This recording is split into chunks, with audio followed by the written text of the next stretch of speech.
नमस्कार साथियों, जय हिंद, जय भारत, जय भूमिहार परशुराम। आपका बहुत बहुत स्वागत है पॉलिटिक्स पर। आज हम उत्तर प्रदेश विधानसभा चुनाव की सीरीज के ऊपर बात करने वाले हैं और हम आज जिला लेके आए पश्चिमी उत्तर प्रदेश में जाटों के गढ़ मुजफ्फरनगर की बात करने जा रहे हैं। मुजफ्फरनगर जिले में 6 विधानसभा की सीटें आती हैं। इसके ऊपर बात करने से पहले मैं आपको बता देना चाहता हूं कि उत्तर प्रदेश जैसे जैसे चुनाव नज़दीक आ रहे हैं वैसे वैसे सरगर्मियाँ बढ़ रही हैं और बच्चों की परीक्षा भी चालू होने वाली हैं, तो इसके ऊपर भी हम वीडियो बनाएंगे। तब तक हमारे नए वीडियोस देखते रहिए। तो मुजफ्फरनगर ज़िले की बात कर लेते हैं, उसके समीकरणों की बात कर लेते हैं। मुजफ्फरनगर ज़िला देखा जाए तो ये ज़िला पश्चिम उत्तर प्रदेश के तीसरे नंबर पर आता है।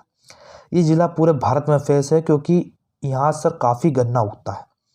जाटों की आबादी अच्छी खासी है, मुसलमानों की भी अच्छी खासी आबादी है। इस ज़िले में 6 विधानसभा सीटें आती हैं, जिनमें प्रमुख है बुड़ाना, चरथावल, पुरकाजी, मुजफ्फरनगर, खतौली और मीरापुर। सबसे पहले बुड़ाना के ऊपर बात करेंगे, जो कि एक समय आरएलडी का गढ़ रहा करती थी, पर अब भाजपा का गढ़ है।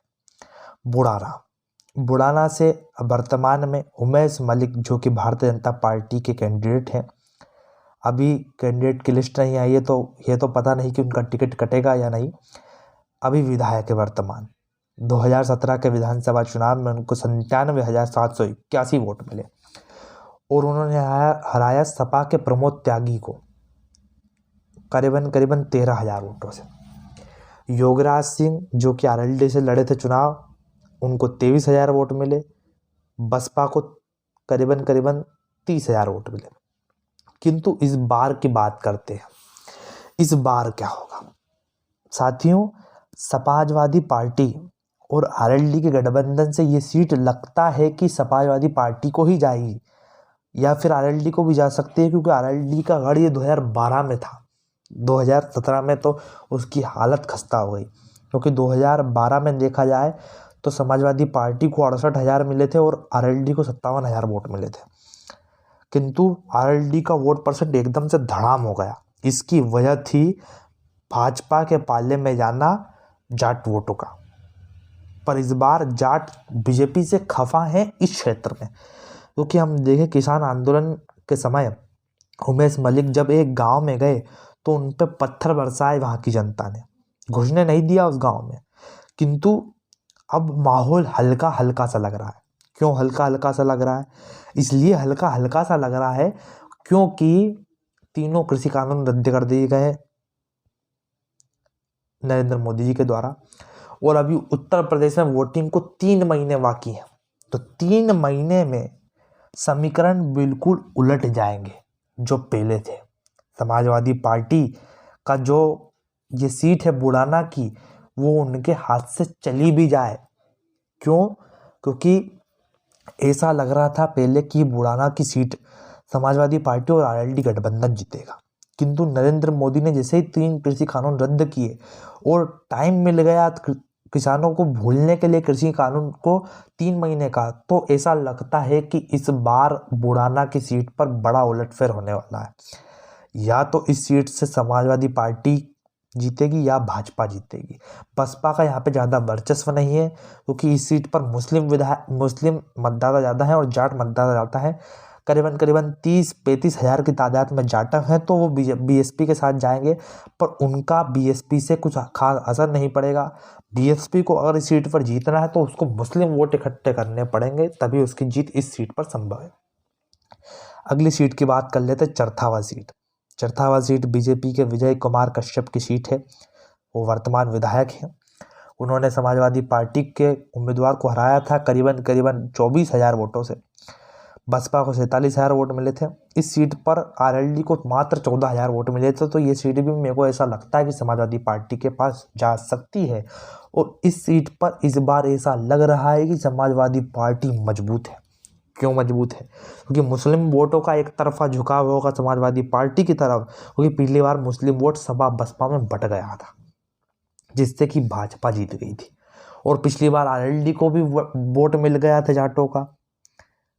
तो इस बार जाटों का फुल सपोर्ट रहेगा समाजवादी पार्टी को। समाजवादी पार्टी चरथावा सीट निकालने में इस बार सक्षम है। अगली सीट है पुरकाजी की।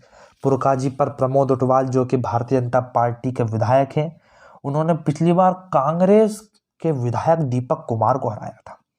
आरएलडी को यहाँ से 8,200 वोट मिले थे और बसपा को 46,000।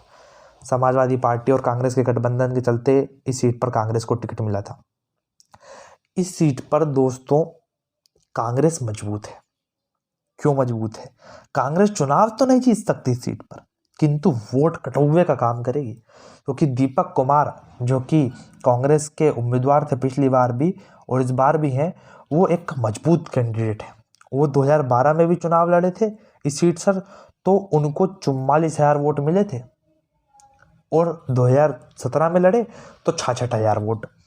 किंतु अगर आरएलडी और सपा मजबूती से लड़े तो सीट को निकाल सकती है, नहीं तो इस सीट पर बीजेपी मजबूत है। क्यों? क्योंकि कांग्रेस वोट कटौवे का काम कर रही है। 14वीं सीट उत्तर प्रदेश की, यानी कि मुजफ्फरनगर की सीट। मुजफ्फरनगर भारतीय जनता पार्टी का गढ़ रहा है शुरू से। बीजेपी के कपिल देव अग्रवाल 2017 के विधानसभा चुनाव में 10,000 वोटों से जीते थे। उनने समाजवादी पार्टी के सुरेश बंसल को हराया था। ये सीट थोड़ी सी, इस सीट पर काफ़ी तादाद में वैश्य मतदाता है, 35,000 वैश्य मतदाता है इस सीट पर, तो वैश्यों को टिकट ज़्यादा मिलती है। आरएलडी का इस सीट पर काफ़ी प्रभाव नहीं है क्योंकि इधर जाट मतदाताओं की कमी है। इस सीट पर ब्राह्मण मतदाता भी काफ़ी है, इसलिए भाजपा इस बार जीत जाती है। इस बार क्या होगा देखने वाली बात है। खतौली सीट पर आ जाते हैं। खतौली सीट जाटों का गढ़ मानी जाती है, इसलिए आरएलडी को यहाँ पर अच्छा खासा वोट मिलता है। किंतु पिछली बार भाजपा के विक्रम सिंह को जीत मिली थी। करीबन 31,000 वोटों से विक्रम सिंह जीते थे। उन्होंने समाजवादी पार्टी को हराया था। किंतु इस बार आरएलडी का गठबंधन है, तो वो आरएलडी का 12,000 वोट समाजवादी पार्टी में ट्रांसफ़र हो सकता है। बसपा का तो 37,000 वोट मिले थे उसको 2017 में, तो वो उसके पास ही रहेंगे क्योंकि जाटव मतदाता हैं जो कि कट्टर बीएसपी समर्थक हैं और बीएसपी को इस बार भी वोट देंगे, या फिर वो वोट सकते हैं चंद्रशेखर आज़ाद रावण की पार्टी में। 16वीं सीट मीरापुर की सीट। ये सीट मुस्लिम और जाट बाहुल्य है, पर किंतु इस सीट पर मुस्लिम उम्मीदवार ही अधिकतर उतरते आए हैं। बीजेपी तो उतारती नहीं है। बीजेपी ने पिछली बार अवतार सिंह भड़ाना जो कि कट्टर जाट नेता हैं, उनको टिकट दिया था। वो मात्र इस सीट पर केवल 200 से भी कम वोटों से चुनाव जीते थे, यानी कि 183 वोटों से वो चुनाव जीते थे पिछली बार।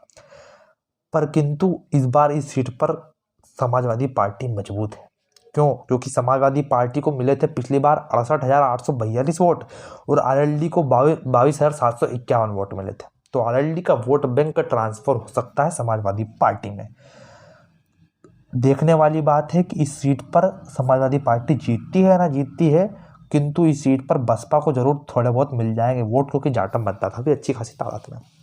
साथियों, इन 6 सीट पर, मुजफ्फरनगर की सीट पर हमने देखने को मिला कि समाजवादी पार्टी इन 6 सीटों पर मजबूत है। उसका अच्छा खासा वोट बैंक केवल मुजफ्फरनगर सीट को छोड़कर, किंतु उसका गठबंधन है आरएलडी के साथ।